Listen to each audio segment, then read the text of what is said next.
Blub blub. Hi all, Kraken Latte here. Welcome back to another episode of the Kraken and Canary podcast. I am joined by my bestie here, Guilty Canary. Hi. Yep, my co-host. So we are on a fun topic. A little late to the group on this topic, I guess, but you know, it just with how it worked out. It happens. But we are going over the cross-faction news that came out a while ago. What was the post on that? 24 days ago now. Rip. Rip. Oh well, that's okay. So we will have the link to this particular page linked in the description and in a pin for you if you want to go along. It's still there. Yes. Looking at it now. So the title on this Wowhead page says IGN interview with Ian Hazzikostas on cross-faction grouping. Less focus on faction war going forward. What are your initial thoughts, Canary? Pretty much same. I'm like, yes! Yes! Thank you! It's a step in the right direction. I am so excited. I can't even contain the squee. At this I point. know. All the squee in the universe is trying to escape out of Canary. It's a struggle to keep it all in there, but you know what? Someone's got to do it. With great power comes great responsibility. Yeah. Okay, so let's see. Let's look at this here. It says, in an interview with IGN, so big to-doings right there, game director Ian Hazzikostas shared his thoughts on the newly announced plan to enable cross-faction grouping for dungeons, raids, and PvP in the Shadowlands patch 9.2.5.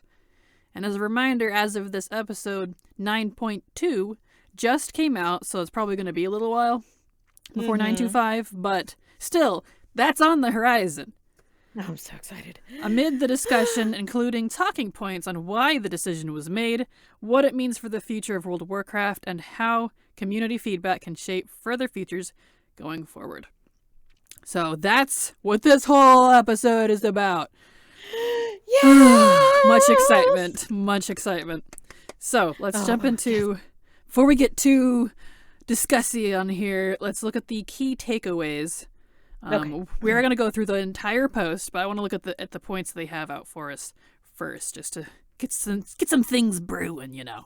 Yeah. So, first point, it says cross-faction guilds may be considered in the future, but they want to take it slow and listen to community feedback. I really want them to do cross-faction guilds. Yes, please, thank you. Please, thank you. It's my biggest complaint, biggest gripe ever. We're not being discussy right now. Sorry, go ahead. It's okay. Go ahead. You can voice your opinion. My biggest issue with the factions, besides not being able to play with my friends, which was really, really frustrating, and I would swap factions a lot over the years, is that if I had characters on the Horde, if I had characters on the Alliance, all the effort I did on one character could not be utilized on another. Yeah, within the context of, like, feeding kind of your alt machine. Like, if you went and played a Horde character, even now, it means little for any progress if you also play Alliance. Yeah, or say the Bruto, for big example. I had 1 million gold on the Horde, and I was sitting at 4 million on the Alliance, and I couldn't get my Bruto. Yep. It was very frustrating. And sure, like, if you have all your factions, like both factions on the same server, you can technically transfer that gold via, like, the auction house. I mean, yeah, you could, like, pay money, I guess, to faction change a character, a couple characters, actually, because of the gold cap. To get that 1 million, but it's like, come on, that's just annoying at that point. It shouldn't be necessary. No. It's just ridiculous. And with a cross-faction guild, because for those of you that might not know, Canary and I are both altaholics, and we love collecting. Like, that's our end game, is collecting. We don't raid, we don't PvP, we don't do dungeon in the current content sense. We like to do old content, we like to collect stuff. Exactly. Stuff like that, and so it really makes it kind of difficult when you do want to play both factions, like I do. I play both factions. I have a lot of alts on both factions, but I have to have 2 separate guilds. If I do anything on Horde, that goes into that bank. The Alliance one goes into that bank, and it's just kind of a pain. And being able to have all of my alts actually working together. Not to even touch on the fact that we're about to get classy on our Alliance guild, so we have to do all of that all over again for the Horde. Yep. Yeah, exactly, which is a little frustrating because it's like, Yeah. that's the Stay Classy achievement, which lets you unlock the 8th guild tab in case you're curious. But anyway, let's jump into the next point. We're not even into the second bullet yet. So, applying cross-faction gameplay to outdoor content would be a mammoth undertaking due to the way quests are built. And it is. I totally know. I understand that that's what, it's going to be. Like, they put a mammoth undertaking. However, I still want them to do it at least in newer content going forward. Even if they don't go back and retroactively affect old content, I get it. At least do the new stuff. Like, I feel like the content where literally everything is neutral, like Legion, like Shadowlands, that should be able to be done. Agreed. Yeah, at least those. Like, which there's not a lot of that in the game. It really isn't, but still. That would be really nice. So the next point says, these changes are being implemented one at a time, understandable, in order to avoid having to undo and take away any of them in the future. Totally logical there. I'm fully okay with that.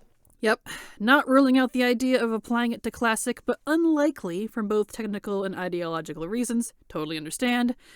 But it says they're open to hearing community feedback. Totally get it.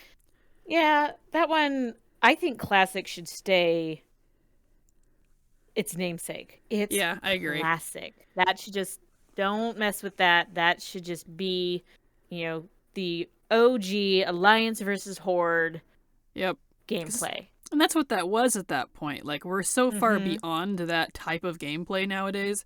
Exactly. And aside from, like, if you kind of on that note real quick, if you look at Battle for Azeroth and step back and kind of look at a lot of the reasons why everyone says that expansion was bad, they don't give a very clear answer, but I feel like a lot of the hype was not there from a faction war being brought back in abruptly and weirdly after we'd worked together for multiple expansions. From a lore standpoint, it felt forced. It seemed forced. And I think when the story isn't engaging, even when folks who say they don't like story aren't into the story, which is fine, but even then, it's not great. Like, Legion, for example, had a lot of faults.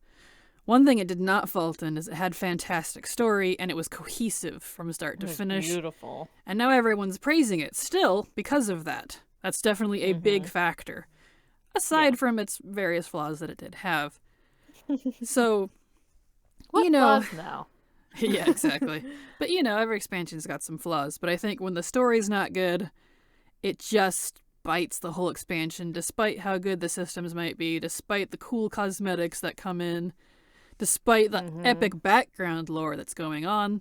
Like Shadowlands, like, I think the whole thing, the whole grand scheme with the different zones, the covenants, we're literally in the realm of death. Like, that's super cool. The Kyrian are really cool. The background of the Venthyr are really cool.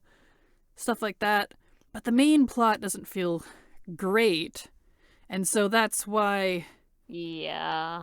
I kind of feel like, going back to Classic here, that's might be why Classic should probably stay the way it is, because that story in Classic was... It's strong. It's supposed to be the faction bias there. That is there. That is pulling directly after Warcraft 3. Yeah, we haven't spent expansion after expansion working together at that point. So I think it's just stay Classic for, Those people who really don't want to partake in anything or have it any part of their game, they can still enjoy World of Warcraft as it was originally made. Exactly. But, we'll see what they do with that. So the next point here says cross-faction grouping is a gameplay change which probably won't be acknowledged into the story, which I don't really understand why, but the factions are currently in an armistice anyway. Now this one I thought was... Oh, go ahead. What were you going to say? Well, I was just going to say that, it shouldn't be acknowledged in a gameplay sense because we've technically been working together forever and we just were never physically capable of doing it. Yeah, but it says the gameplay, which probably won't be acknowledged in the story. Yeah, because in the story, we've been working together forever.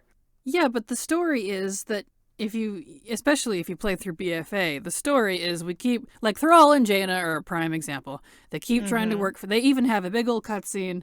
Can't remember what part in the game, but it's like somewhere in the middle where they're talking about this. They want faction neutrality. They want to work together, but it was either Thrall or Jaina. I think it's Thrall. He's pretty depressed because he's like, it's never going to happen. It's just, no matter how we fight, these things just keep coming up. Like, I'm obviously paraphrasing here, but it's something to that effect. And that's why I'm a little confused as to why they're saying it probably won't be acknowledged in the story, because it should be acknowledged in the story, I would say. Because that is what a lot of these main lore characters have been fighting for over the expansions. Thrall, Jaina, Bane, Anduin, even Rathian, as weird as that seems, and various others have been trying to get that. Like, I'm not a super Miss Pandaria fan, but it has a lot of key lore points where you see that. Yeah, that's true. So that's why I'm like, it kind of needs to be acknowledged in the story, because they've acknowledged currently that it can't be that way, no matter how hard they fight in the story. So to me, that would feel a little weird if they're like, oh, we can't, but then we suddenly are, and they don't comment on it. You see what I'm saying? Yeah, that's weird. If that feels a little weird to me, but I don't know. It says probably. Obviously, this is in a very early stage, so we'll kind of see where they go with it. I imagine it'll probably just happen anyway, naturally, because it's a little too big to ignore, I think. When you suddenly are partied with a couple orcs and some humans in the same group, and you're like, yeah, we're pretending that, Zug, it's fine. Let's go help in the stockades. Come on, let's go. Yeah, right, exactly. But I don't know. So we'll just see how that pans out in the future. This is going to be unfolding over a long time, I'm sure. Long time coming. And the next point that I'm very pleased about is it says it's unlikely they'll do another all-consuming faction conflict expansion again. Like BFA, more likely they'll focus on a wider range of perspectives. Thank you. Thank you. There is so much rich and deep lore across Azeroth, across other planets, across all these races. Like, if you just sit down and tally how many unique races, species, non-playable and playable, that we have in the World of Warcraft universe, it's a very long list. How many of those have we not explored? Look at the Ethereals. Yeah. We know so little of their homeworld, or what's left of it, and how they came to be. Like, we know some things, but wouldn't it be pretty rad to have a whole expansion, like... And they'd be tied into the Void stuff. We see some of that in Argus on the end of Legion. Like, that alone could feed into the Light versus Void War thing, and we have Year-Old being Light Nazi over there doing her thing. And like... Well, we haven't seen what's been going on with them. Like, we have so much other stuff that we can be focusing on other than a stinking faction war. There are other factions we can fight, and that's how I look at it. Yeah, so, I agree. That's why I'm excited about that, because I wasn't thrilled with BFA when they announced it. I had fun in the expansion. It's not like I didn't. But story-wise, I was like, again? Really? This feels forced. Where's this coming from? We literally just defeated Space Satan, and now we're at each other's throats as our planet is dying. I mean, yeah, I don't know. this doesn't feel like a good use of our resources. Just saying. No, yeah, it's, and of course we know now it was all a ploy by Sylvanas or whatever. But again, that feels that feels dicey. It was. Anyway, so that's the major points, but we're gonna also go over the lovely pieces they have down here for us that are from the interview. So, Canary, if you would like to read the next section for me. All right. So, Warcraft isn't just about Alliance versus Horde anymore. Yay! Yay! All right. So, the faction war has previously been described as a foundational pillar of World of Warcraft. Which Accurate. is true. But orcs versus humans is no longer the world they want to build. And I've commented on this before because the actual orcs and humans that conflicted, that were against each other, and all of the, the slavery and the racism, all of that, there are like 3 of them that are still alive. Yeah, most of that generation is gone. Like, how many wars we've had after that is just, I mean, even all the way up to characters like Sarfang, and he's been nowhere to be found in the Shadowlands. He's probably gone. So, like, there's nobody left besides, like, maybe Atrig, but, like, he doesn't care. Yeah, it's So. It's ridiculous to keep pushing that narrative when everyone that's currently in power, alive, and pushing all wants neutrality. Yep. Even because there's no war chief, in case you aren't aware, on the Horde anymore. They didn't want another war chief, and I absolutely don't blame them. They have a council now.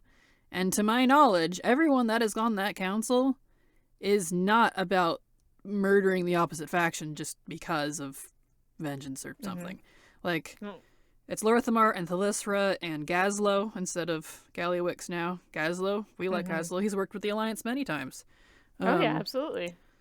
I don't know if is Thrall on there. I don't know if Thrall is or not. He might be. I'm not sure about that one, but Bane is. I know, and Kalia I don't know advises if it. Yeah, she's not on it, but she advises. Yeah, but you get the point. And then, of course, you look over on the Alliance. You have Anduin, if we're still considering him King of Stormwind. I don't know what's going to be up with Tyrellian. I don't know what's going to happen in 9.2, if we actually save Anduin or not. If we do, I imagine he'll be put back on the throne, but we'll see. Either way, assuming Anduin as king, he is also a strong proponent of neutrality, or at least peace, something. So, yeah. Anyway, next part here. So there is a brief blurb from the interview itself, and it says, this is from Ian Hazakostas himself. So he says, part of the blog that we put out that laid the foundation for this was about looking at assumptions we've made about how character progression should work, about player versus account, and all these other things, which another thing that I'm really big on. Same. And really revisiting things they've said no to that people in the community have asked for. And one of them has been the desire for cross-faction play in some form. The answer had always been, well, it's Warcraft. It's orcs versus humans. It's Horde versus Alliance. It's what defines our whole IP. And then he says, that's not the world we want to build, but it's also not the world we really have been building or the story we've been telling for the last 20 years and going back to Warcraft 3. At the end of the day, it was about the factions coming together to defeat Archimonde to stop the major threats to our world. And yep, that was even in the original WoW, right there. He points it out. So yeah, yep. It's all been about coming together, which is why I think that they might not overtly address it in story. It's because we have always been doing it. We've just never been physically capable of actually following through. Oh, yeah, but that's just my point on that was, they literally said that it will not happen. Not from the directors. I mean, they did too, but I mean, in game, it was like a whole, it was a big thing, and Thrall was in tears, and like, It is there. I love you, Thrall. Poor Thrall. But anyway, we got more here. There's always been an odd contradiction that despite being continually told the conflict between Alliance and Horde is central to the world of Warcraft, nearly every expansion story has issued. I never know if it's eschewed or eschewed. But anyway, eschewed that narrative. Words. Okay, well, there you go. In fact, the focus almost always results in the factions setting aside their differences and to defend against a common enemy, most recently in Shadowlands itself, in which players dedicated themselves to faction-agnostic covenants and then spent a lot of time rescuing leaders of the opposite faction from the Maw. Even the two faction war-focused expansions, Mist of Pandaria and Battle for Azeroth, eventually shifted to teaming up in order to take down Garrosh and N'Zoth respectively.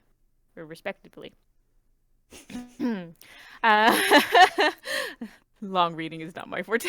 This thing runs all the way back to Warcraft 3, in which the factions initially fought one another, but eventually teamed up to defend the world against Archimonde. And I'll grab this next point here. Let's see. Ian Hazacostas, on that same note she was just talking about, said, "It's easy to assume as shorthand that the core idea of Horde versus Alliance is Horde versus Alliance." Sorry, I got distracted. Getting pinged over here. Anyway, let me just start over that sentence.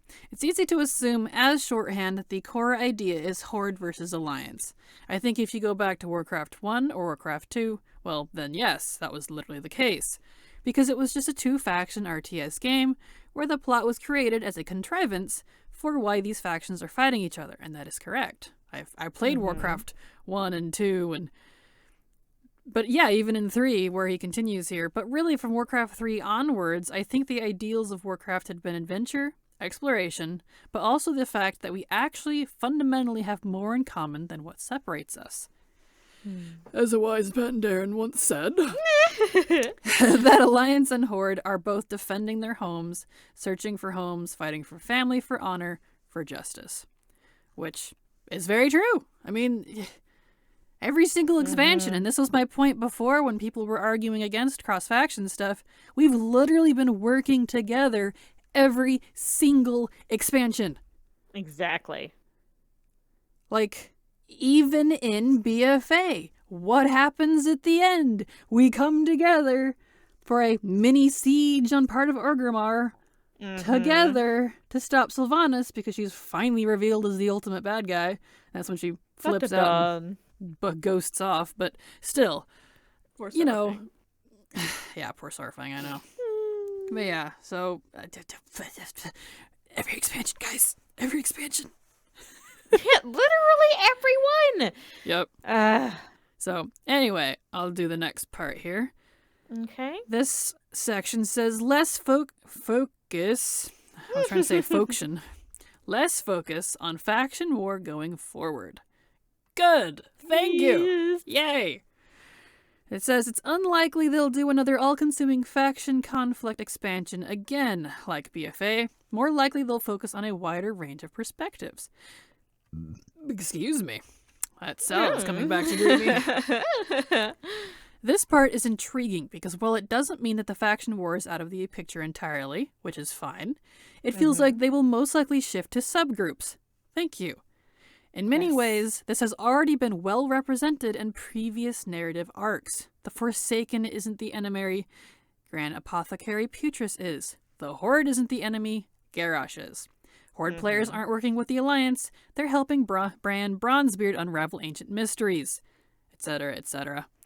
I could name a gazillion more like that, so these are good points. Likewise, it doesn't mean that PvP has to go away either. Agreed. As it's easy to proclaim the factions are officially at a truce or a Cold War state, while unofficial conflict between small groups continues to happen sporadically while drawing in the bulk of the faction, without drawing in the bulk of the faction armies. And yes, that's exactly how I look at it, because if you take any society in the world, any society, what's happening with a country doesn't necessarily represent the people in the country. I'm not going to get topical right now. Yes, we're not getting topical right now. But if you know what's going on at the moment, between Ukraine and Russia, then you'll know what I'm talking about. So that's an exact thing. Or like various wars that happen. That doesn't necessarily represent the people accurately. It's simply a war between governments, and the people are unfortunately sucked up into it. And this is a big thing. Bystanders. Exactly. And the inverse of that, look at crime in cities. There are always radicals, extremists, and everyone that wants to go run off and kill everyone, but that also doesn't represent what the bulk of the people want. And in this case, this is what the PvP would be, like they just pointed out here. PvP is conflict between small groups. Yes. So that's exactly what it would be, and I agree. Though, so it goes on to say, there are also a lot of loose ends still left to tie up following Battle for Azeroth and the ramifications of the Fourth War. Yeah, there are. Which have largely been ignored. Yeah, while we've been in the Shadowlands. Not just that, but there's been a lot of things from Legion, giant sword, that we're also ignoring. Just saying. Which, yeah, you know, it mostly ties into, like, BFA, so I get it. But anyway, for example, we have the leaderless and divided Forsaken, who may now turn to Kalia, Manethil, the homeless Night Elves, and Gilnean survivors of Teldrassil, and of course, whatever might happen to Azeroth after the Jailer's final encounter. Dun-dun-dun. Yep. IGN said, but he does think it unlikely. Wow, they worded this weird. But he does think it unlikely they'll ever do an all-consuming faction conflict expansion again like Battle for Azeroth. He thinks it more likely they'll focus on a wider range of perspectives on the divide through characters and quests, such as the survivors of the Burning Teldrassil, Greymane, members of the Forsaken, and all those in between, all while letting players decide for themselves where they stand in relation to the opposing faction. Thank you. That last part is the nice part. Because if you wanted to look at it this way, as it stands now in World of Warcraft, when you choose a race that you want to play for the first time or any time after, say I want to play a human, I do not get to choose what faction I'm a part of. Now, I'm not asking that I get to choose to be part of the Horde necessarily as a human, but I don't want to be immediately wrangled into I am Alliance, period. Because I might not agree with their mindset. You get what I'm saying? Agreed. Look at the real world. You're not born, you know, as an American, you're not born a Republican or a Democrat. You choose that. And of course, there are other parties too. Those are just the two big ones. You're not born into those, and if someone's holding a gun to your head, that's not your choice now, is it? No, it's not. So, that's like, you know, an extreme example, but I like that they're pointing that out here. I want to decide for myself where my characters stand. And as an RPer, all of my characters are going to have different opinions. Just like real people have different opinions. All right. So, moving on. Why now? That's a great question.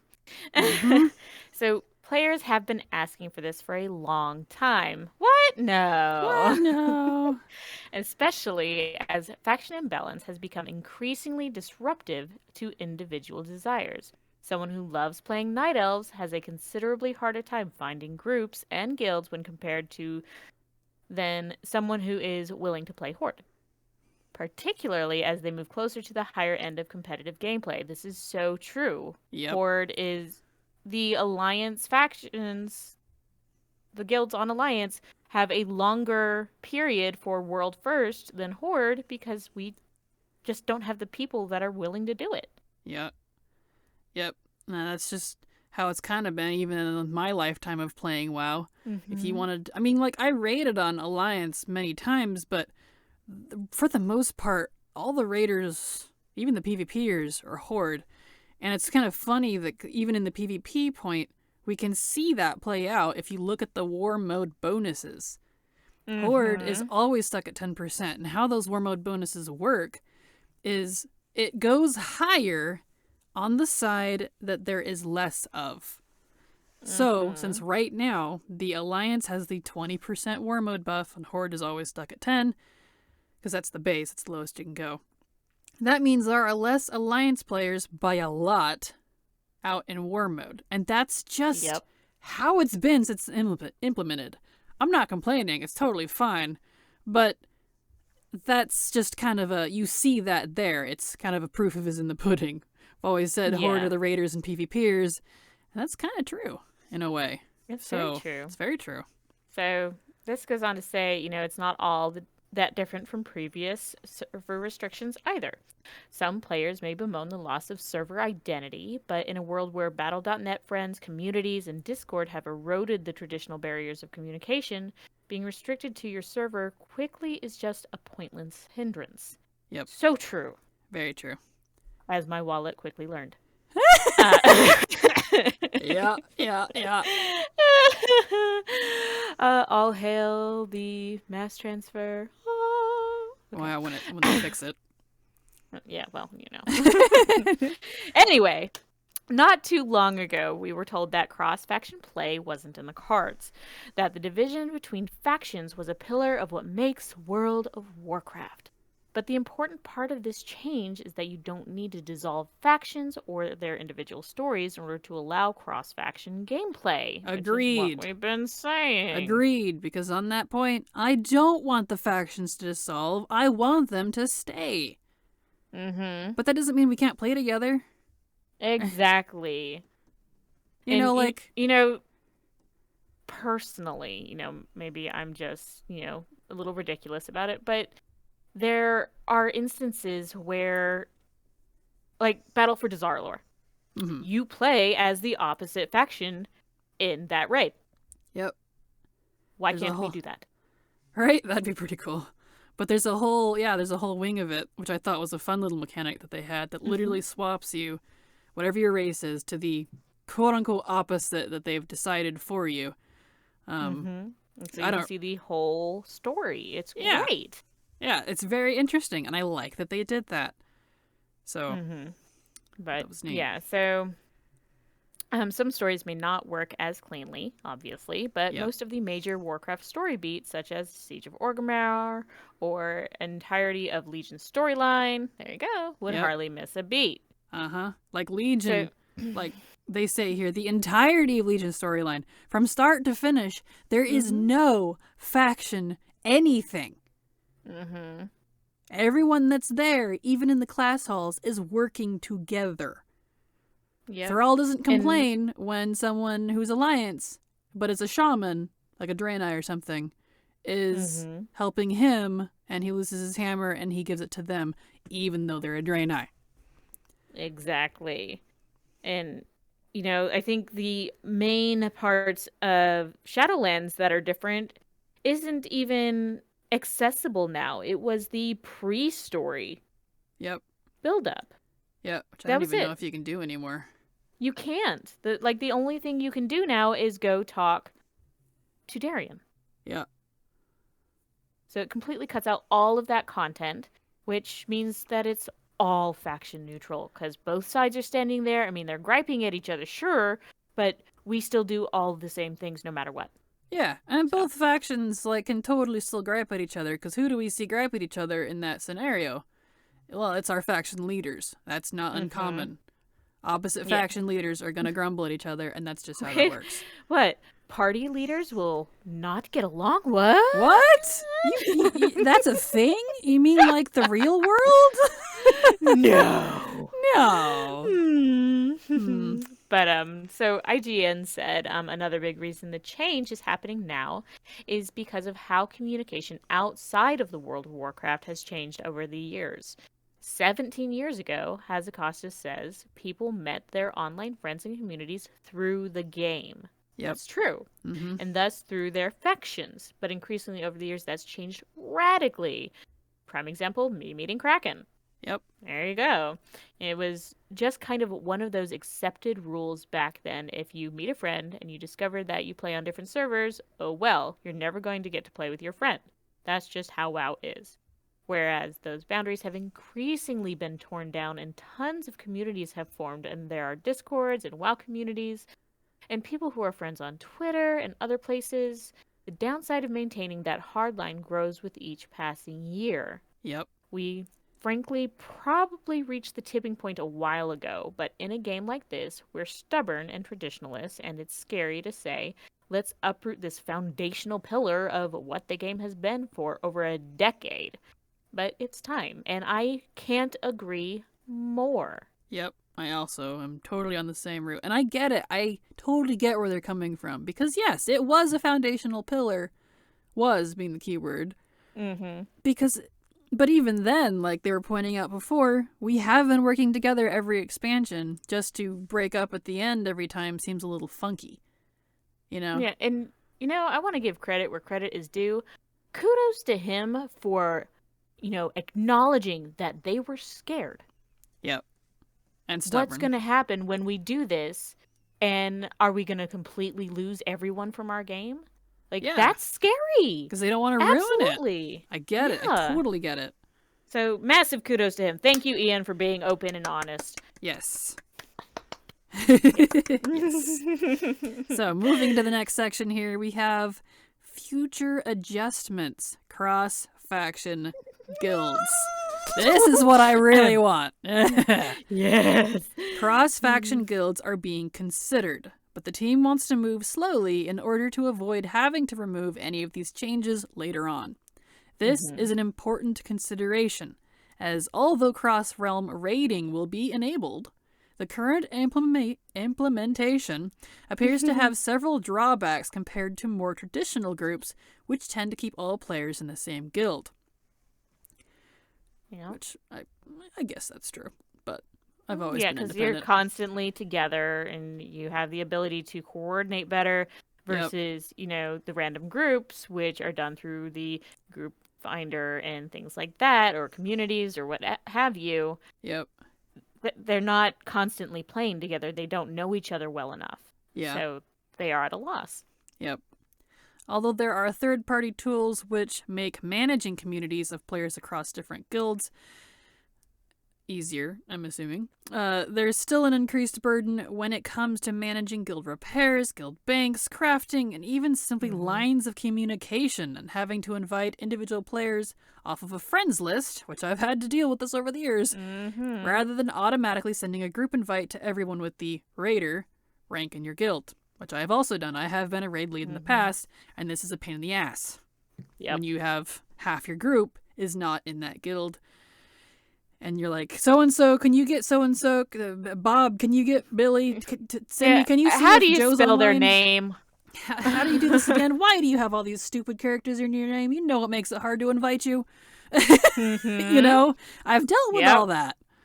And they're like, well, I really wanted lollipop liquor. I'm like, oh my gosh. Every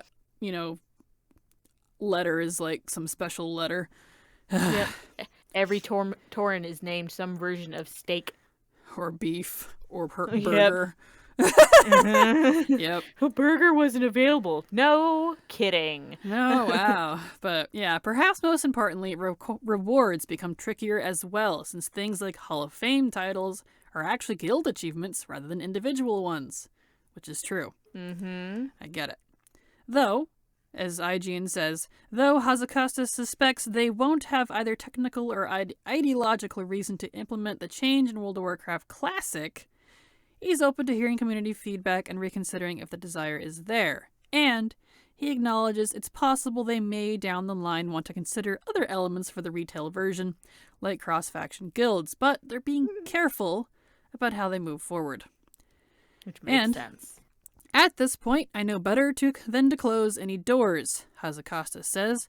This is a one-way process only. We are not going to loosen rules, allow social bonds to form or communities to grow, and then suddenly turn them back and say, never mind, that was a mistake, which they have done with things before. And drives me nuts. They learned their lesson? What? Technical considerations aside, something like outdoor gameplay would be a mammoth undertaking. It would be, because of how all of our quests are built. Those considerations aside, we want to be conservative here, but we're going to be listening to our community, guided by the results of how this experiment plays out, and we're still trying to preserve Alliance and Horde identity, but do so in a way that is harmonious with how the game is played and how our players feel in 2022 and beyond. Yes. That's what I have to say. Thank you. Standing ovation. Absolutely. Thank Everyone you. stand. Yes. Massive applause. All applause now. See, this is where I need that thingy I was telling you about. I know. See, I told you I was going to get it, and then I was like, Well, we need to spend our money on other things at the moment, so. Yeah. But I can push the applause button. Just pretend I'm pushing an applause button here. Yay! No, I'm not going to go edit it in. I'm too lazy. So, anyway, that is the entire post that we have here. Canary, what are your thoughts? I know we've kind of said them as we went along, but... Yeah, we kind of said them as we went along. But, I mean, so I'm of two minds. So, from a solo player and a former raider mindset, I am really excited for the prospect of, both the group content, even though it's not something that affects me now, because I don't participate in any of that. Don't do dungeons, don't do mythics, don't do literally anything other than old content dungeons with my bestie. So literally doesn't affect me. However, what will affect me and what'll be really stinking cool is when we take our characters that are, from two factions and go run that old content. We won't have the issues with like the Love Rocket farm where we go, oh, I ran out of Alliance characters. I've got to switch to Horde. You've got to switch to Horde now, even though you've got more Alliance characters. You won't have to do that anymore. And it's great. It'll just be a smooth transition for those farms. And I'm very excited about that. And then, as a solo player, the prospect of cross-faction guilds, of not having to do double work for all of my efforts, I'm so stoked about that. Same. However, Same. and here's where I'm of two minds. I fully understand and can kind of get on board with the fact that we have built this pillar and it has been this way for so long that there is some out of game bias towards the factions. I don't want anything to do with the Alliance. No, they're scrubs. They're not good enough to be in my guild. Like, I get that. Because being that person that came over to the Horde from Alliance, I was absolutely that scrub. But there's so much good here. I'm really happy they're taking this slowly. Yeah, for sure. Because they could easily mess this up, and then everyone's like, "What? See, look what you did." Yep. And then it didn't matter what the intent was, because it flopped. Yep. People don't take it like they're doing. People don't seem to care what intent is these days. Yeah, no, they only care about what the results were, which is like, did it mess with my shallow. Gameplay? Yes. Then I don't like it. Which is very shallow to me, but I like that they're putting in option. Like, you have to select that you're accepting the other faction. I think that was mentioned somewhere. Yeah, there was more on this somewhere, like, because, I thought it was in this post, but I guess it wasn't. Because there was something about, like, how are we going to be grouping? Because, like, right now, what is coming in 925 is the ability to group with cross-faction for instanced content. Raids, dungeons, PvP. That's it. Not open world stuff. But I had read somewhere that you're supposed to be able to, like, invite them in advance. And they're still going to show up as the opposing faction, but you're going to be able to party together. I feel like it was a blue post somewhere. Yeah, I'm like, crap, I thought that was in this post. But yeah, they did say that, you're supposed to be able to use the group finder. You can invite off of your friends list. You can invite off of your WoW community. But if you don't have, some connection to the player in that way, you can't invite them. So if you met someone in an open world, I don't think you'll be able to invite them because they're an enemy. Yeah, so. I don't know. Like, I don't know how... I'm trying to find that here. I thought that was in this post. Come on. Let's see. This is going to be back in January. Scrolling up my list here. So much news gets posted. It really does. So much news. I have... You can't see it right now, but I am scrolling through all the news that gets posted in my Wowhead news channel in my Discord for my Kraken Latte Discord. Come join us, guys. But this was a while ago now, so let me scroll. It was probably the last couple of days of January or 1st of February, because this Something came up like on that. the 2nd of February. So did it? Okay. yeah, So I'm because getting today's close 25th then. and Let's this see. was 24th. So I will find it because I want to touch on this topic because this is it's something I wanted to talk about. Because if we can group outside of, with cross faction, like we'll just say alliance, human invites an orc. Do we need the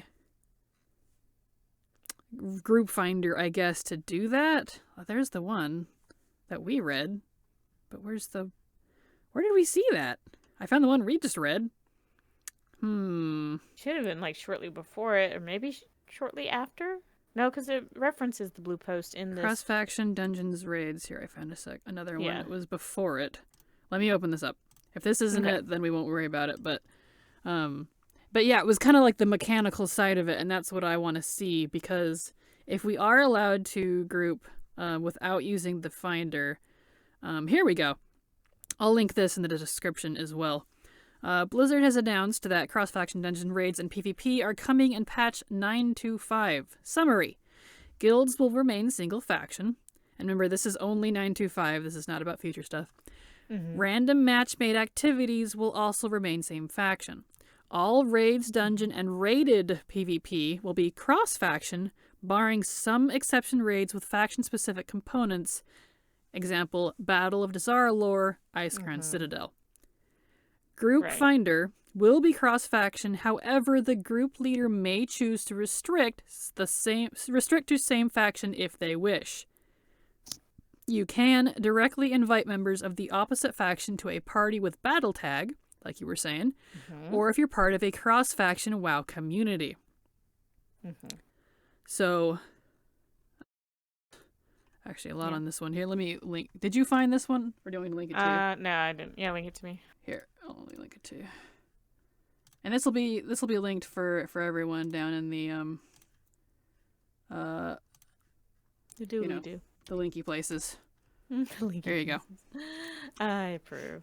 So this is actually a pretty meaty blue post. So we'll move into this because this is the same topic, and I want more juice on this. So this is the blue post about all this. Blizzard says. Oh, it's meaty. I know, it's more than I thought it was. For years now, many players have questioned whether the rules restricting communication and cooperation between Alliance and Horde need to be so absolute. The faction divide could keep close friends from playing together, which it has, or cause players to feel that their faction leaves them with far fewer opportunities to pursue their favorite group content. But these downsides have been long justified in order to preserve a central element of the Warcraft universe. It all began with a game titled Warcraft, Orcs and Humans, right? But to quote a one-time war chief of the Horde, times change. Very accurate. Actually, I loved that cinematic, by the way. Grom has the cutest little nose. Anyway, I know, I'm weird, and I'm like, Starfing's got cute ears, and Grom's got the cutest little nose. I just want to boop it. Anyway, I am pleased to announce that we are working on adding the ability for Alliance and Horde players to form pre-made parties together for dungeons, raids, and raided PvP. There have been 2 decades worth of code and content crafted with the assumption that parties can only have players of a single faction. And while we want to make sure this feature is available as soon as possible, the extent of the change means that it couldn't be ready in time for the upcoming Eternity's End, which is 9.2, content update. Instead, we are planning to test and release it as part of a subsequent 9.2.5 update. We're eager to hear your feedback about the details we're sharing today, and on the details of our implementation when this feature becomes available to the public test realm, the PTR, following the release of Eternity's End. And we got some more points here. They actually gave us a lot of juicy information, which is excellent. I like more information. In crafting the rule set for this new feature, we are guided by 2 goals. First goal, focus on organized instance gameplay.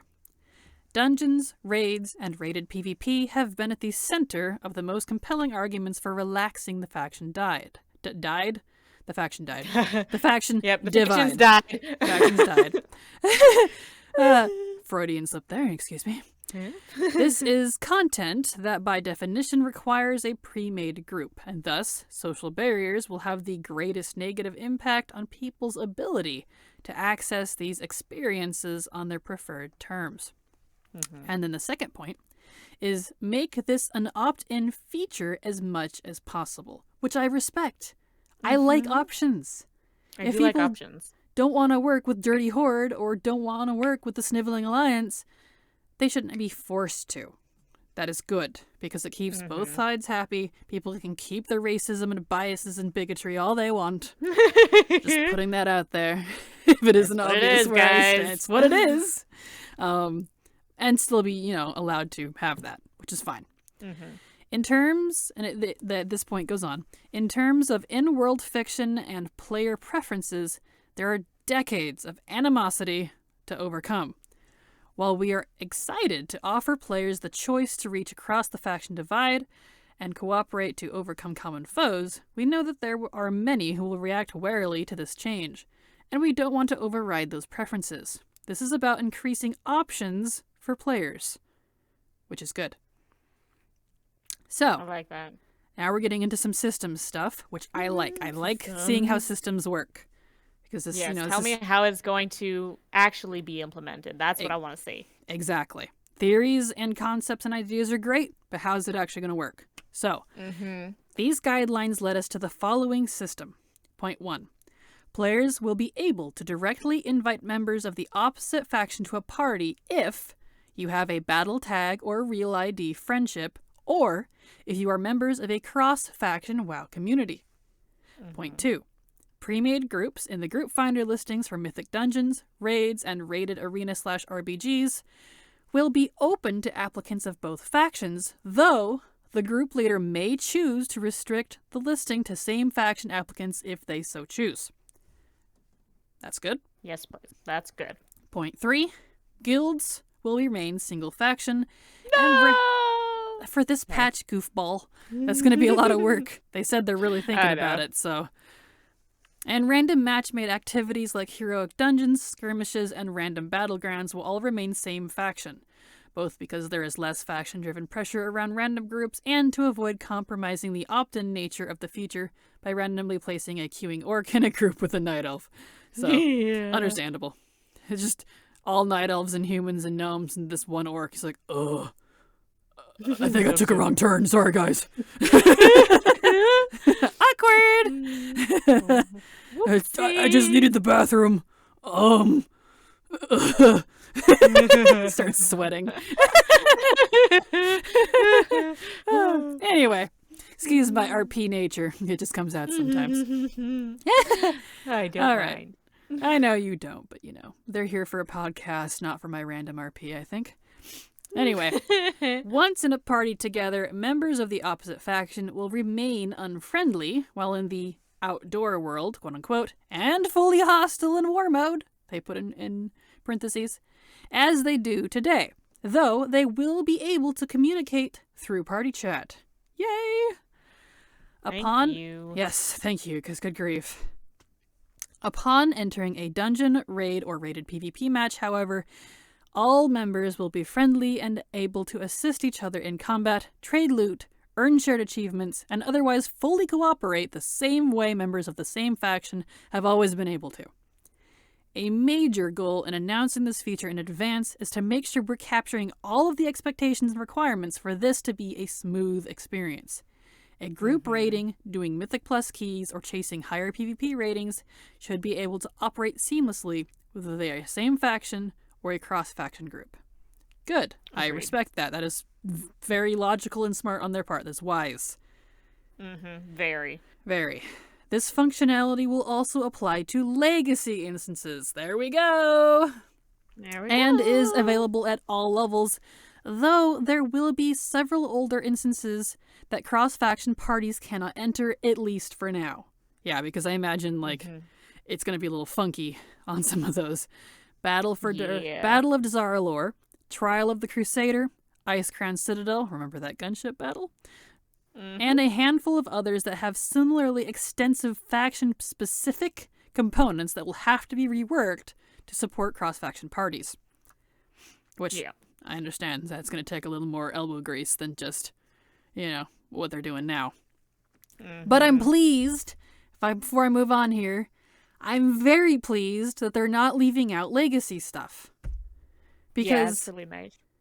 As someone who doesn't do current content in the form of group content, like, Dungeons, Raids, PvP, Canary and I, she can go get on an orc and I can go get on a gnome, and we can go run, I don't know, Blackrock Foundry together with no problems.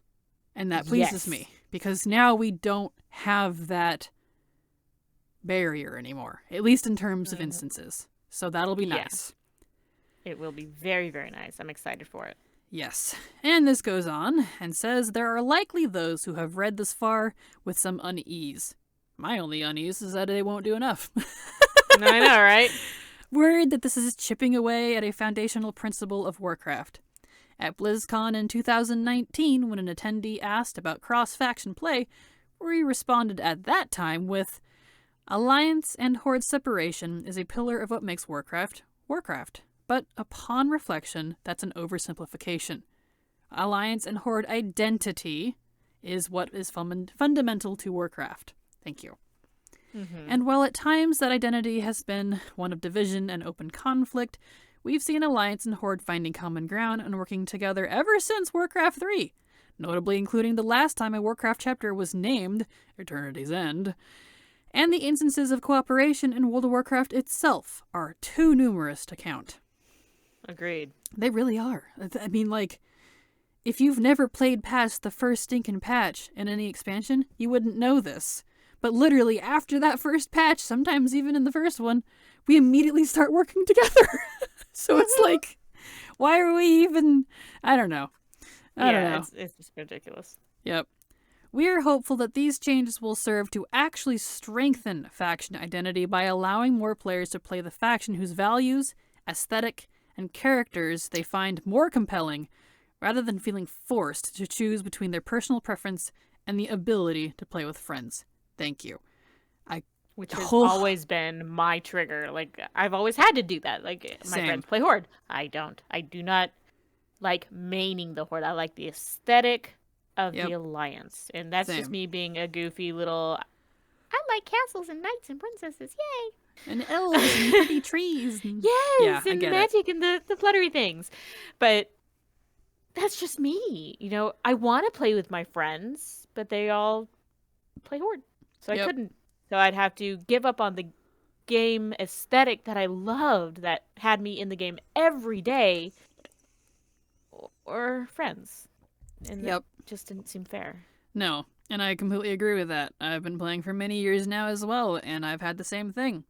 I play both factions and always have. However, I always have to lean a little more Alliance for one reason or another. Aesthetically, I like kind of the old-timey fantasy that tends to bring, like you said, with the dragons and knights and, the elves and forests and enchanted kitties. Whereas the Horde is aesthetically more war-bound and brutal and, by honor, blood and thunder, which is also really cool, but I'm not always in the mood for that. So that's why I jump back and forth a lot, but there's always that separation. Right.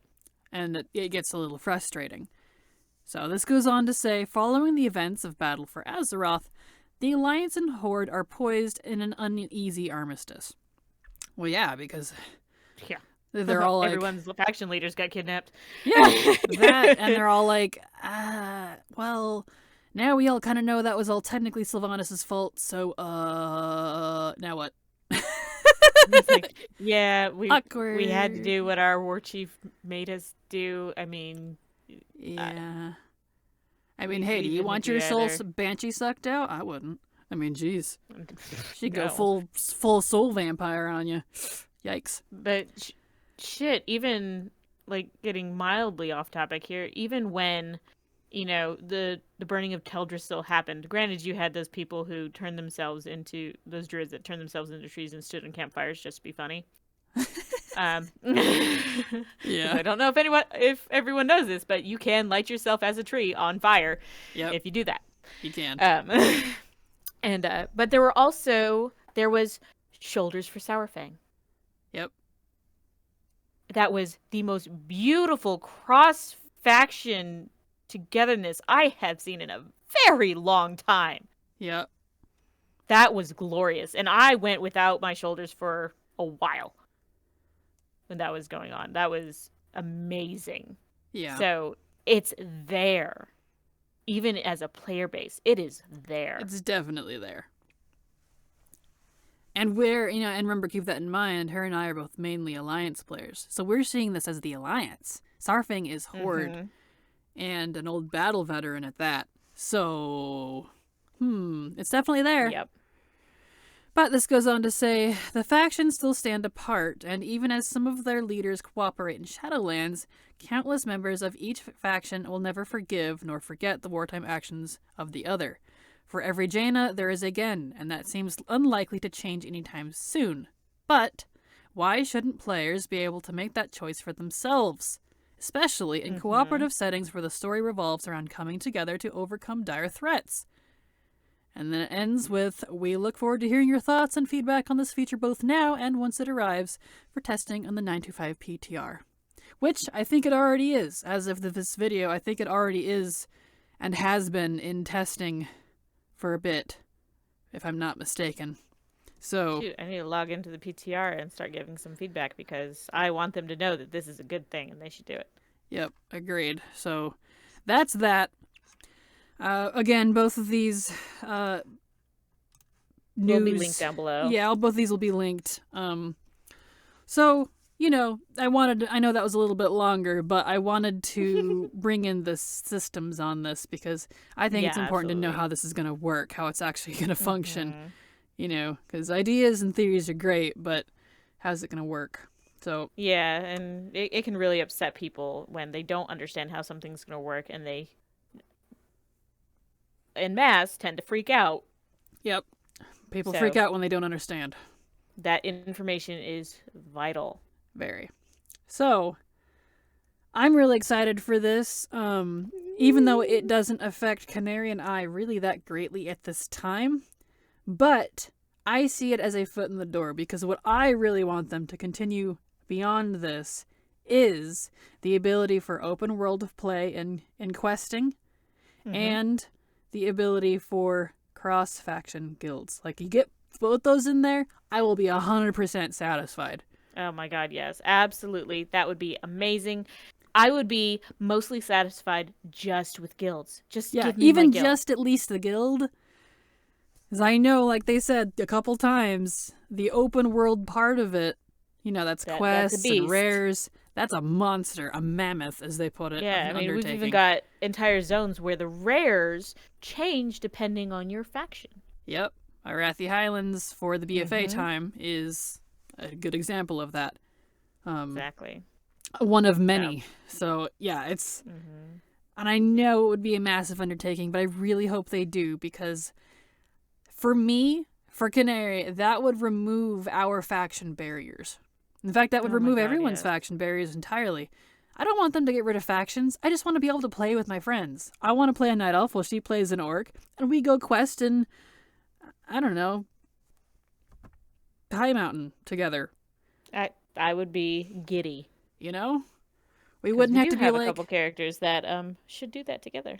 We do. We have many characters who need to do that together. Like, from an RP standpoint, we have a Night Elf and an Orc together. Yep. An old war veteran who fell in love with a soft priestess, and they now are together. And I just think it's like the sweetest little thing. I'm like, that can happen in real life, too. And it happens in Legion. So it's just... I would love to see them grow together and be able to do stuff together, just from an RP standpoint. And I know not everyone is, really cares, but There's so much that could be done. But as of right now, I'm giddy because next year, when I run 100 characters through the Love Dungeon, I can just do it smoothly and fluidly, and it won't matter. Well, and they had mentioned too that they were thinking about doing something about that abysmally low drop rate of the Love Rocket or X whatever Fingers it is crossed. now. X51. Something Heartbreaker. Something. Yeah, the Heartbreaker. It's a Love Rocket, whatever. It's the Love pink rocket. So it's Love Rocket in the Love Dungeon. Exactly. But but regardless, yes, it's going to be so nice because we won't have that, at least in the instances anymore. And I want that barrier to be totally removed. Gone. Because now everybody who, like they pointed out, who prefers a certain aesthetic or fantasy or whatever, they could just play with their opposite faction friends without an issue. And I want that so badly to extend into the open world, because I cannot tell you how many times I get so aggravated when I'm trying to do world quests or something in the open world. And I play on a mainly Alliance server. And then the Horde get phased in, or they are on my server, and they're either claiming stuff before I can get to it, or B, if they're struggling, I don't get any count if I decide to help them. I would have no incentive. We do, majority of the time. Yep. I get no incentive to help them. And then we have to stand there. Yep, and wait. And they toddle off, and they're like, okay, thanks, bye. Yep, and they can't even say thank you. I think the most we can do is like wave and nod, but that doesn't get and then garbled. I think it says so and so gestures strangely or something. For some of them, yeah, if it's beyond like waving and nodding. Yeah. So, yeah, it's just so annoying because I would much rather team up with speak to people. Well, even if we can't speak to people, just at least let me team up in silence or something. We can go take down this lair together and make the common tongue common. Exactly. we all have our RP languages. We literally have languages, so why can't common be, common? Well, that's a funny thing too, is on languages, like, the undead were human once. The high elves were highborn once, which, became the blood elves later.